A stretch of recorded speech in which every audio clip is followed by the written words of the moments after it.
यहाँ देख लेते हैं हम फ्रॉग का सर्कुलेटरी सिस्टम। सबसे पहले सर्कुलेटरी सिस्टम की अगर हम बात करते हैं तो सर्कुलेटरी सिस्टम में हमारा आता है हार्ट, यानी कि हृदय, परिसंचरण तंत्र, ठीक है। और इनमें हृदय जो होता है वो कैसा होता है, फ्रॉग्स में 3 चैम्बर होता है, ठीक है, जिसका मतलब हम बोल सकते हैं कि इनमें 2 ऑरिकल्स और एक वेंट्रिकल उपस्थित रहता है, ठीक है। हमारे तो 4 चैम्बर्ड है, इनमें 3 चैम्बर्ड हार्ट है जिसमें 2 आलिंद और एक हृदय उपस्थित रहेगा। अब चलो हार्ट की अगर हम बात कर रहे हैं तो हार्ट की सबसे पहले हम बात कर लेते हैं पोजीशन की, ठीक है, कि इसकी पोजीशन या स्थिति कहाँ पे होती है। तो हम आगे चलते हैं मिड वेंट्रल साइड में ये उपस्थित रहेगा, ठीक है। अधर या मध्य अधर सतह जो होती है वहां पर इसकी उपस्थिति देखी जाती है, मध्य अधर सतह मिड वेंट्रल सरफेस पर। और होता कहाँ है स्थित, जस्ट हमारे जो 4 लेग्स होते हैं उनके कहीं बीच में, तो 4 लिम्स के बीच में कहीं ये उपस्थित रहता है, तो बिटवीन 4 लिम्स हम बोल सकते हैं, ठीक है। इसी के साथ इसमें पेरिकार्डियम भी देखी जाती है, क्लियर। तो ये पोजीशन की बात हुई, कहां पर ये है, फ्रॉग्स में स्थित होता है इनका हृदय। दूसरी बात करते हैं हम संरचना की, स्ट्रक्चर, ठीक है। स्ट्रक्चर में हम सबसे पहले बात करेंगे, इनके अंदर सबसे पहले पेरिकार्डियम उपस्थित रहता है, ठीक है। बाहर की तरफ जो लेयर है वो पेरिकार्डियम की उपस्थित रहती है, ये हमने देखा, ठीक है, ये चीज हमें क्लियर है। तो पेरिकार्डियम जो है ये कैसा होता है, अर्ध पारदर्शी या पारदर्शी होता है, तो हम बोल सकते हैं ट्रांसपेरेंट प्रकार का होता है, ठीक है, जिससे इजीली विजिबल होता है अंदर का हार्ट। और दूसरी बात जब हम बात करते हैं इसकी, तो ये 2 लेयर्ड होता है, ठीक है, 2 लेयर्ड, 2 मेम्ब्रेन्स पेरिकार्डियम की एक के साथ एक अरेंज रहती है हृदय के चारों ओर, ठीक है।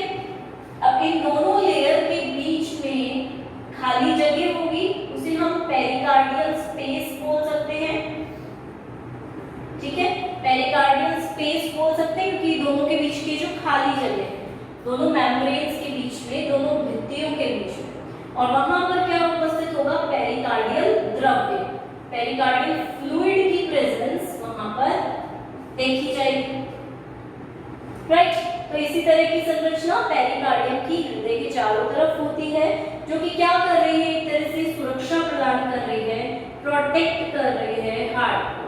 किससे प्रोटेक्ट कर सकती है, सुरक्षा किससे प्रदान हो सकती है, घर्षण से, फ्रिक्शन नहीं होता कि, ठीक है।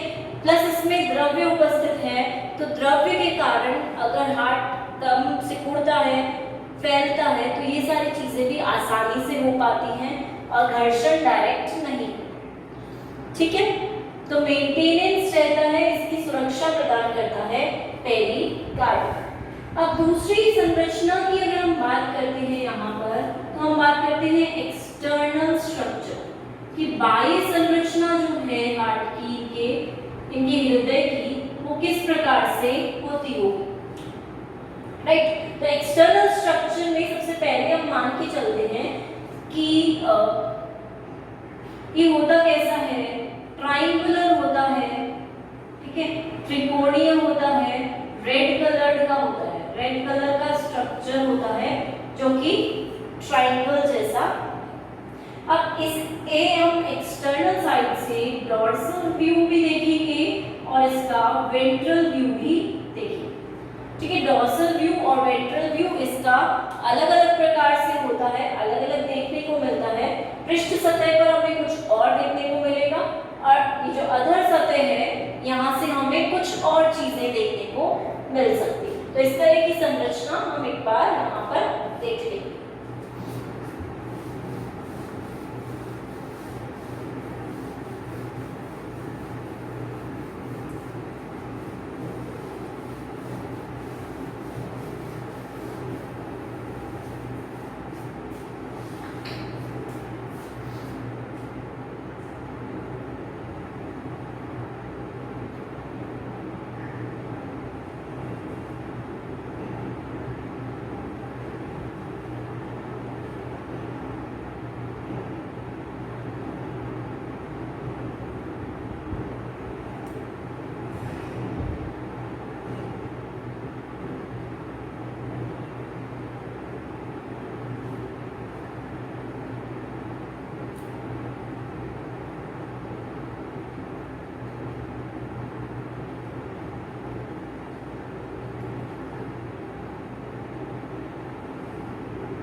डॉर्सल व्यू देखें, पृष्ठ सतह।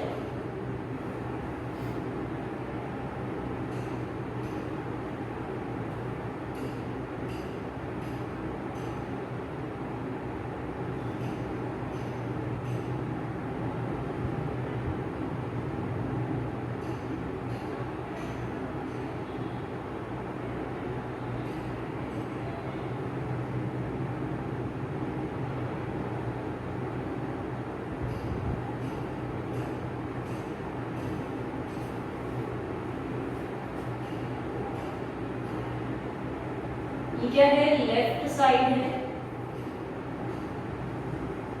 ठीक है, ये राइट साइड है।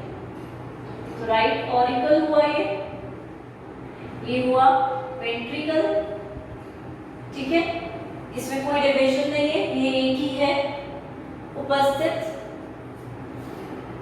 ये हुई एओर्टिक आर्चेस या एओर्टिक ट्रंक बोल दो,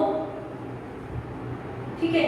इसी के साथ यहाँ देखने को मिलेगा ये जो है, ये साइनस विनोसस शीरा पोर्टर जैसे हम बोलते हैं वो वाली संरचना है, ठीक है। ये पोस्टीरियर वेना केवा है या पोस्ट केवा भी बोल सकते हैं। ये क्या है, एंटीरियर, तो राइट एंटीरियर वेना केवा, ठीक है। और ये है हमारी लेफ्ट एंटीरियर वेना केवा, ठीक।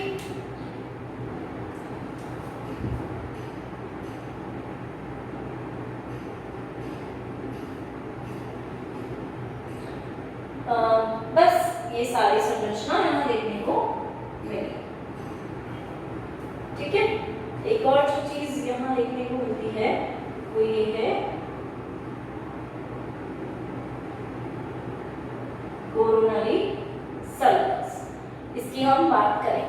अब हम देखते हैं यहाँ पर वेंट्रल व्यू।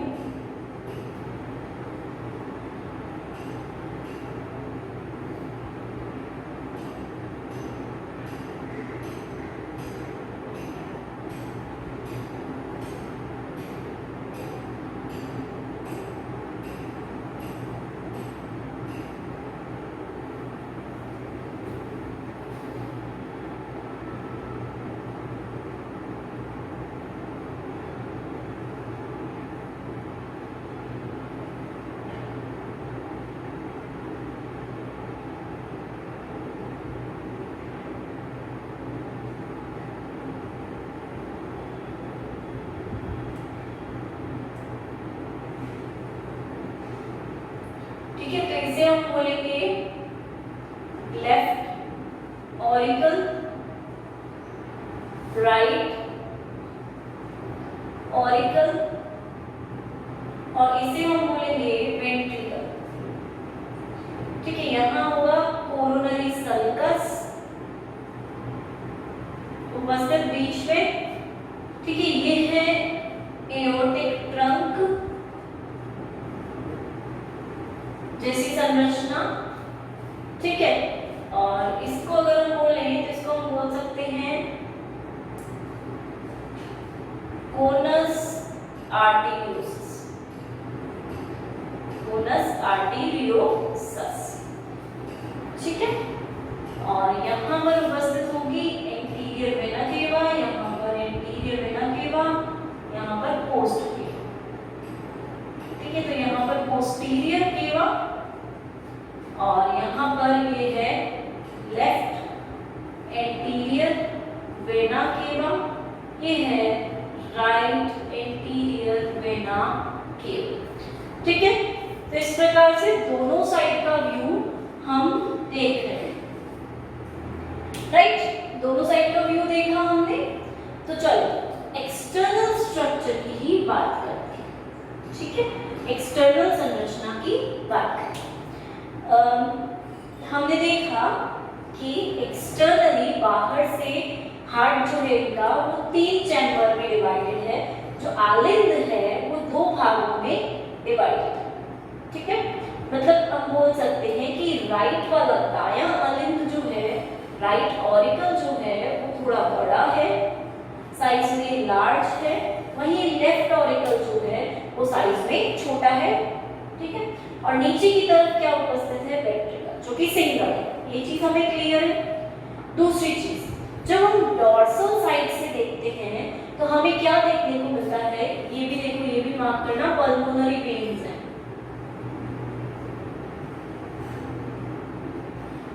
ठीक है। तो जब हम डॉर्सल साइड से देख रहे हैं तो हमें मोस्ट प्रोबेबली क्या देखने को मिल रहा है पृष्ठ सतह से, कि यहाँ पर ये जो है राइट एंटीरियर वेना केवा और लेफ्ट एंटीरियर वेना केवा, ये मिलकर आगे की तरफ किस पोर्शन में जा रहे हैं, साइनस विनोसस, ठीक है, शिरा पोर्टर के भाग में जा रहे हैं। तो हम यहाँ पर ये चीज बोल सकते हैं आसानी से कि डॉर्सल सरफेस पर, पृष्ठ सतह पर साइनस विनोसस उपस्थित है, ठीक है। और साइनस विनोसस के अंदर कौन कौन खुल रहा है, left vena cava, right vena cava and posterior vena cava. मतलब सारी शिराएं जो हैं, ये तीनों शिराएं जो हैं, तीनों जो वेन्स हैं, ये इसके अंदर आके खुलती है, महाशिराएं जिन्हें हम बोलते हैं, ठीक है। वहीं अगर हम बात करते हैं यहाँ पर, तो यहाँ पर ही पल्मोनरी वेन्स भी देखने को मिलती है, यानी कि फुफ्फुस की तरफ, लंग्स की तरफ जो वेन्स जाएंगी उन्हें हम बोलते हैं पल्मोनरी वेन्स, वो यहीं पर हमें देखने को मिलती है।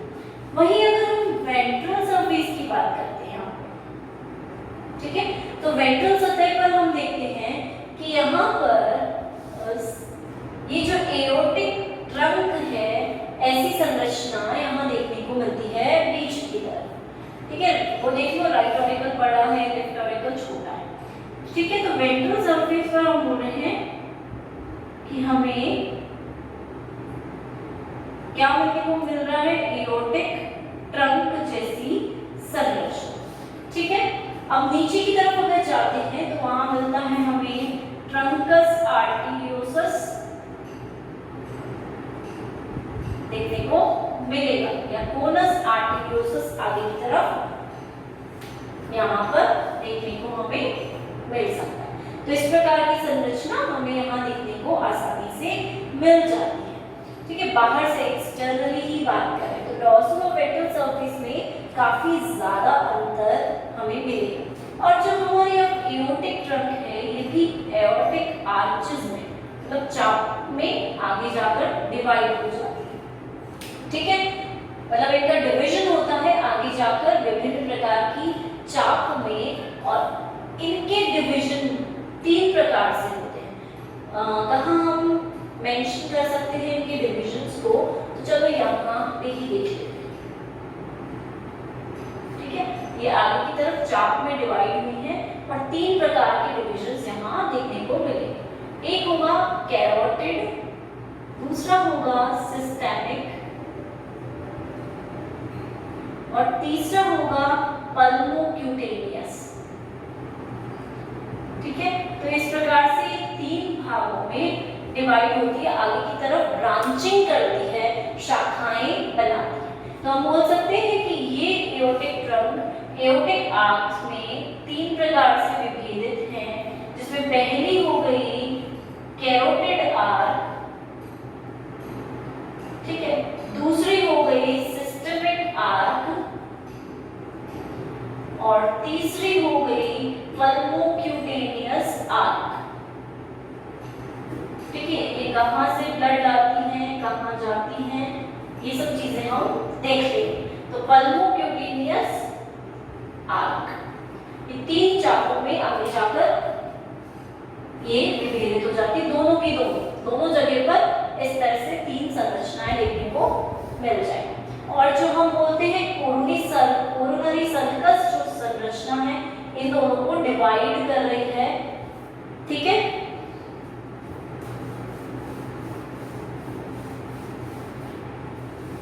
अब देखते हैं हम इसकी इंटरनल संरचना, ठीक है। आंतरिक संरचना भी कुछ होगी,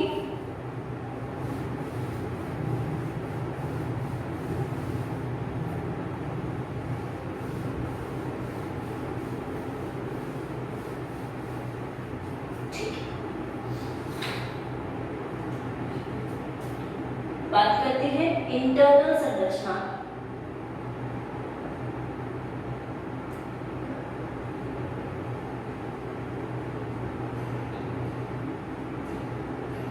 ठीक है, इंटरनली जब हम बात कर रहे हैं तो यहाँ पर हम इसको दो भागों में विभक्त करते हैं। पहला हम बोलते हैं ऑरिकल। ठीक है, अब ऑरिकल की बात की तो इसे दो भागों में विभक्त किया जाता है, टू राइट एंड लेफ्ट। ठीक है, दायां और बायां। दायां बड़ा होता है, लेफ्ट जो होता है वो थोड़ा छोटा। अब इन दोनों के विभाजन में बीच में कोई पट्टिका उपस्थित रहती होगी, कोई तो पट्टिका होती होगी, तो उसको हम उस पट्टिका को हम बोलते हैं ऑरिक्यूलर सेप्टम। ऑरिक्यूलर पट्टिका या ऑरिक्यूलर सेप्टम, जो कि उन दोनों को विभेदित कर रहा है। ठीक है, डिवाइड कर रहा है, जिसके कारण ये दोनों आपस में अलग अलग प्रकार से अलग अलग संरचना में विभेदित हो रहे हैं। एक बड़ा है, एक छोटा है, असमान संरचना है, अनइक्वल टाइप की स्ट्रक्चर। ठीक है, दूसरी चीज जो यहाँ देखने को हमें मिलती है वो ये है कि ये बहुत कोमल स्मूथ होती है और इसके अंदर मसल्स उपस्थित रहती है। ठीक है, मसल्स मांसपेशियां जो है वो अच्छे से यहाँ पर व्यवस्थित रहती है। अब ऑरिकल की ही अंतर से बात कर रहे हैं। ठीक है, तो ऑरिकल में हमने बोला एक तो राइट है, एक लेफ्ट है। अब राइट ऑरिकल में हम बोल रहे हैं कि जो एंटीरियर वेना केवा है और जो पोस्टीरियर वेना केवा है, ठीक है, एंटीरियर वेना केवा दोनों वाले, राइट भी और लेफ्ट भी, और एक ये, तो ये तीनों मिलकर कहाँ ले जा रही हैं ब्लड को? साइनस विनोसस में, शिरा पोर्टल वाले भाग में लेकर जा रही है। क्लियर ये चीज हमें? अब इससे ब्लड कहाँ आएगा? हमारे राइट वाले भाग में आएगा। ठीक है, साइनस विनोसस से ब्लड कहाँ आएगा? राइट ऑरिकल में। इसका मतलब हुआ कि दाएं निलंब, निलय तो नीचे है, दाएं आलिंद में ऊपर वाले भाग में इन तीनों वेन से साइनस विनोसस में आएगा और साइनस विनोसस से इसके अंदर आएगा। लेकिन साइनस विनोसस से इसके अंदर आने के लिए हम क्या देखते हैं? राइट साइड में ही एक ओव्यूल संरचना, ठीक है, ओव्यूल जैसी, ठीक है, ओव्यूल शेप्ड संरचना यहाँ उभरी हुई उपस्थित रहती है। तो इसको हम बोलते हैं, इस संरचना को हम बोलते हैं साइनो एट्रियल अपर्चर। ठीक है, इस संरचना को बोलते हैं साइनो एट्रियल अपर्चर, क्योंकि ऑरिकल का दूसरा नाम हम बोलते हैं एट्रियम भी होता है। ठीक है, तो जब हम इसको एट्रियम भी बोल सकते हैं तो इस संरचना को बोलेंगे साइनो एट्रियल अपर्चर, क्योंकि क्षेत्र वहां पर उपस्थित है और यही अपर्चर के आसपास झिल्लियां उपस्थित रहती हैं, तो उसको हम बोल देते हैं साइनो एट्रियल वाल्व। ठीक है, वाल्व उपस्थित है साइनो एट्रियल वाल्व के नाम से। तो इस तरह से यहाँ पर हमने देखा कि राइट साइड में आने के लिए साइनस विनोसस से आना पड़ता है और साइनस विनोसस के बीच में एक वाल्व है, कपाट है, ठीक है, जो कि एट्रियम का ही है और इसलिए यहाँ से रक्त यहाँ पे राइट ऑरिकल में आसानी से आ जाता है। अब लेफ्ट की बात करते हैं, लेफ्ट ऑरिकल भी है। ठीक है, तो लेफ्ट ऑरिकल में भी नीचे की तरफ साइड में एक उभार जैसी संरचना होती है, तो वहां पे हम मान के चलते सिर्फ अपर्चर होता है, जिसको हम बोलते हैं साइनो एट्रियल अपर्चर। ठीक है, एक क्षेत्र होता है साइनो एट्रियल, क्षेत्र के नाम से जाना जाता है। और यहाँ पे जब हम बात करेंगे तो इस भाग में ब्लड कहाँ से आता है? पल्मोनरी वेन्स से। हमने अभी संरचना बनाई थी, बिल्कुल इधर की तरफ था, लेफ्ट साइड में था, तो पल्मोनरी वेन्स से इसके अंदर लेफ्ट ऑरिकल के अंदर ब्लड या रक्त आता है। ठीक है, किसके द्वारा आता है? अपर्चर के द्वारा। ठीक है, ऑफिसर क्षेत्र जैसा समान संरचना है, यहाँ कोई भी वाल्व उपस्थित नहीं होगा, कपाट यहाँ उपस्थित नहीं होगा, कपाट सिर्फ यहाँ पे देखने को मिलता है। तो ये तो हमने इंटरनली बात की ऑरिकल की, ठीक है। दूसरी बात करते हैं वेंट्रिकल की।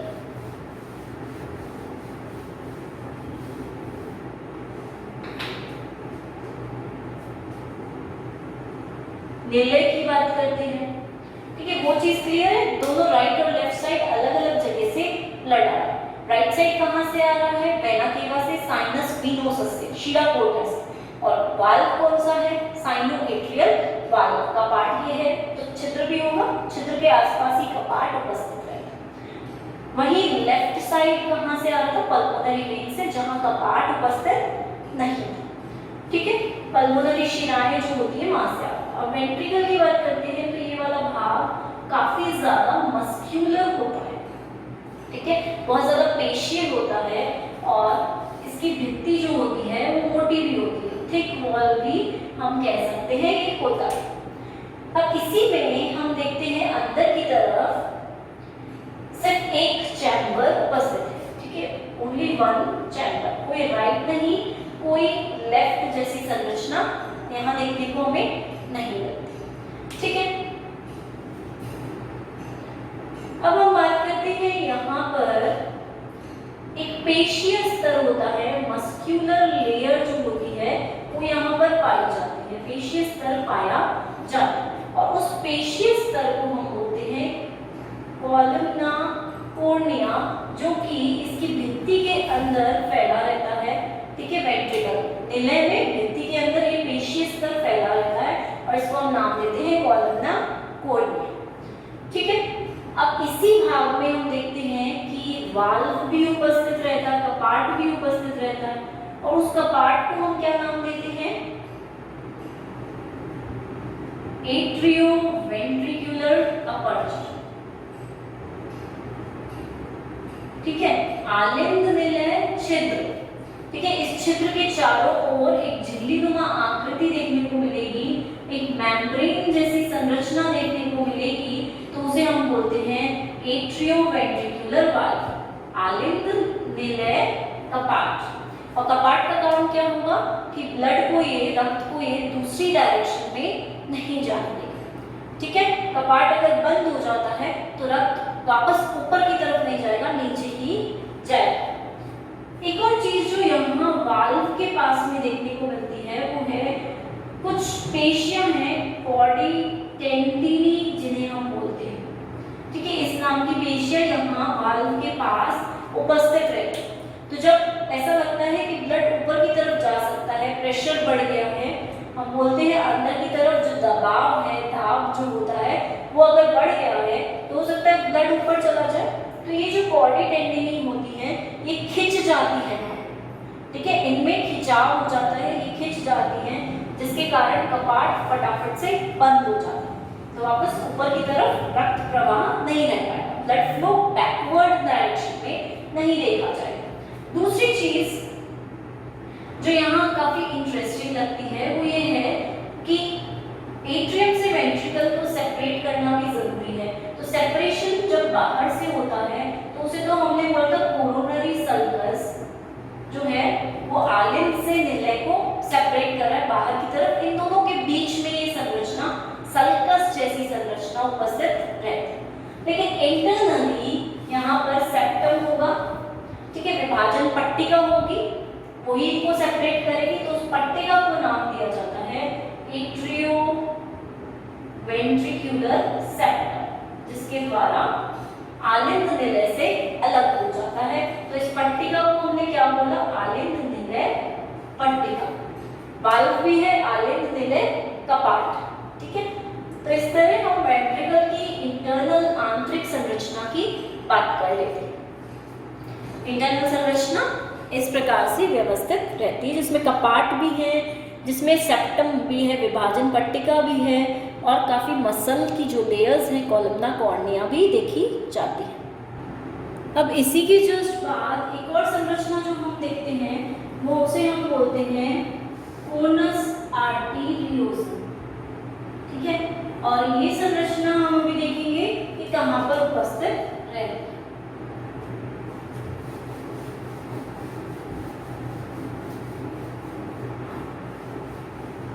इंटरनल स्ट्रक्चर में ही है, ठीक है। तो नाम दिया इसको हमने कोनस आर्टेरियोसम, ठीक है, जिसे हम पृष्ठ धमनी चाप भी बोल सकते हैं, धमनी शंकु भी बोल सकते हैं, ठीक है। एक संरचना है इस प्रकार से, जैसे सपोज हार्ट की हम संरचना की बात करते हैं, इस तरह से यहाँ पर मसल्स फैली हुई हैं,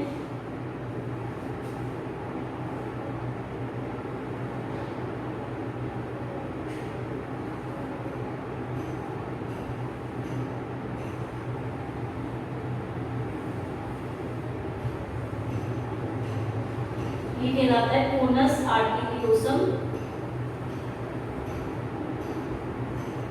भाग, ठीक है। आगे की तरफ यहाँ पर कैरोटिड आर्क, सिस्टेमिक आर्क और पल्मोक्यूटेनियस आर्क देखने को मिलती है, ठीक है। यहाँ पर आलिंद और निलय है,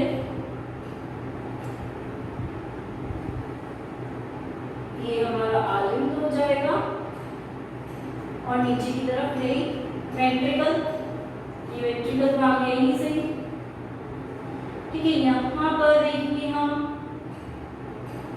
सेमिलूनर वाल्व भी उपस्थित रहेंगे,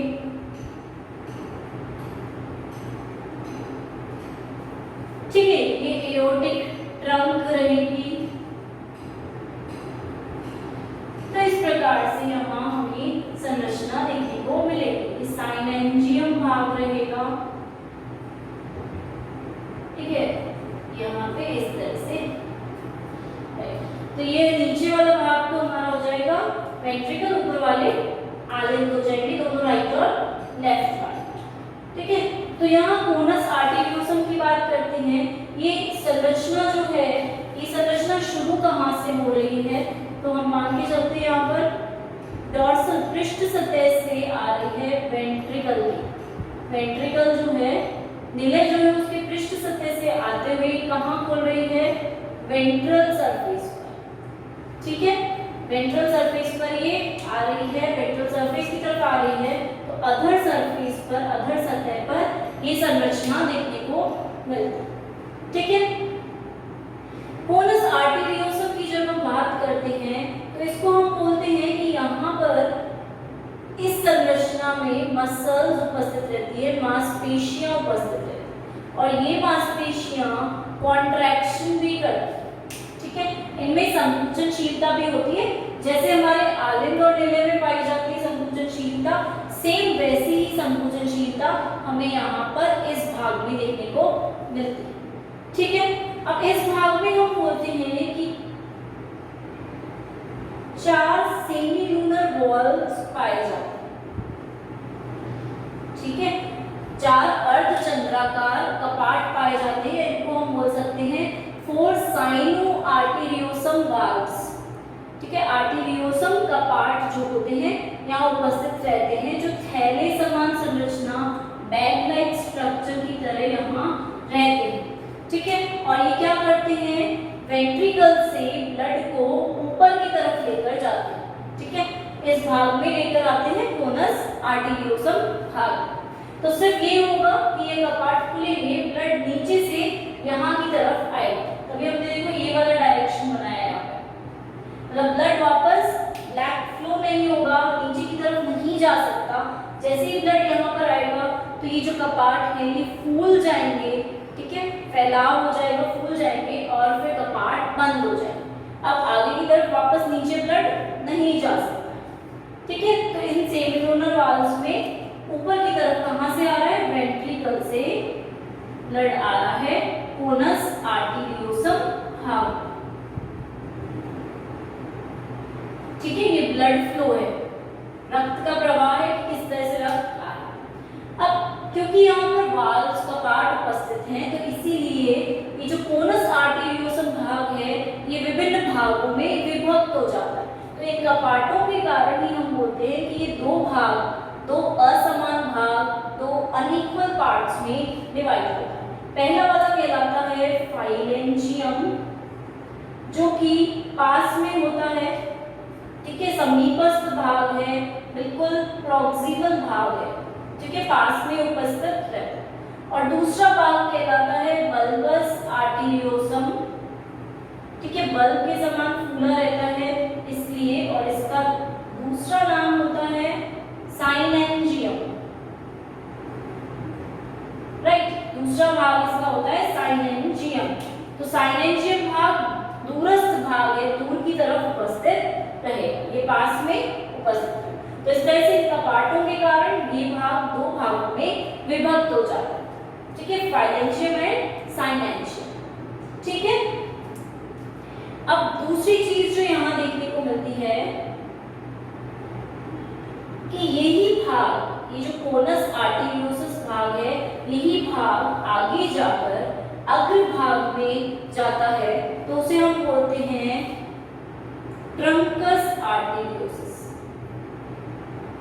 ठीक है, क्योंकि यही भाग आगे की तरफ जा रहा है तो इसको हम नाम देते हैं ट्रंकस आर्टेरियोसस भाग। और इस ट्रंकस आर्टेरियोसस भाग में हमें देखने को मिलता है कि ये भाग आगे की तरफ जाके इसमें डिवाइड हुआ है। इस भाग में सेप्टा पाए जाते हैं, जिनको हम बोलते हैं सेप्टम ट्रंकाई, ठीक है, जो कि इस भाग को विभक्त करते हैं, इस भाग को डिफरेंट पार्ट्स में, डिफरेंट भागों में विभक्त करते हैं, इसलिए इसका नाम पड़ा है सेप्टम ट्रंकाई, ठीक है। और इसको हम बोल के चलते हैं कि ये एक प्रकार से सेप्टम प्रिंसिपल है, जो कि डिवाइड कर रहा है, ठीक है, आधार है, प्रिंसिपल है, जिसके कारण ये वाला भाग डिवाइड हो रहा है, विभाजित हो रहा है, ठीक है। दूसरी चीज, ये जो ट्रंकस आर्टेरियोसस भाग है, ये आगे की तरफ जाकर इसमें डिवाइड होगा एओर्टिक ट्रंक में, ठीक है, एओर्टिक ट्रंक में ये भाग जाकर डिवाइड होगा। और ये एओर्टिक ट्रंक क्या करेगी, आगे जाकर चाप में विभाजित होगी, ठीक है, चाप आर्क में विभाजित होगी। वो आर्क क्या क्या होगी, कैरोटिड आर्क, सिस्टेमिक आर्क और पल्मोक्यूटेनियस आर्क, दोनों तरफ विभेदित होगा, ठीक है। कैरोटिड आर्क कहाँ जाएगी, ग्रीवा भाग में जाएगी उसके। सिस्टेमिक आर्क शारीरिक भाग जितने भी होंगे, शरीर के जितने भी भाग होंगे उस तरफ जाएगी, मतलब बॉडी में ये जाएगी, ग्रीवा मतलब नेक भाग में ये जाएगी। और पल्मोक्यूटेनियस कहाँ जाएगी, जो स्किन है लंग्स की, ठीक है, उस एरिया में इसका जाएगा, मतलब लंग्स में तो जाएगा ही, इसके साथ स्किन जो होगी, क्यूटिन जो लेयर होगी, वहां पर ये जाएगा। तो इस तरह से पूरी बॉडी को रक्त पहुंचाया जाए। तो क्लियर है ये चीज हमें कि यहाँ पर हमें इतनी सारी संरचनाएं देखने को मिल गई। एक और संरचना जो हमें इस भाग में देखने को मिलती है वो ये होती है कि स्पाइरल वाल्व आकृति यहाँ उपस्थित रहती है, ठीक है, स्पाइरल वाल्व यहाँ उपस्थित रहती है आकृति। और एक और चीज जो कि यहाँ पर उपस्थित रहेगी और देखने को मिलेगी वो है केवम आर्टेरियोसम, ठीक है, ये चीज हमें यहाँ देखने को मिलेगी, क्योंकि यहाँ पर हमें दिखेगा केवम आर्टेरियोसम, ठीक है, और यहाँ पर हमें देखने को मिलेगा केवम वेंट्रियोसम, ठीक है। तो वेंट्रिकल और एट्रियम के आधार पर इनको नाम दिया गया है। तो केवम आर्टेरियोसम और केवम वेंट्रियोसम भाग दोनों यहाँ पर देखने को मिलेंगे इसी ट्रंकस आर्टेरियोसस भाग। एक बार और देख लेते हैं, कोनस आर्टेरियोसस भाग कहाँ पर है, वेंट्रल सतह पर है, ठीक है, यहाँ पे मसल्स पाई जाती हैं कॉन्ट्रैक्शन के लिए, ठीक है। इनमें 4 सेमिलूनर अर्धचंद्राकार कपाट उपस्थित होते हैं, जो कि क्या करेंगे, कोनस आर्टेरियोसम तक ब्लड लेकर आते हैं, ठीक है, वेंट्रिकल से यहाँ पे ब्लड ला रहे, मतलब यहाँ संरचना कहीं है उपस्थित है कपाट, ठीक है।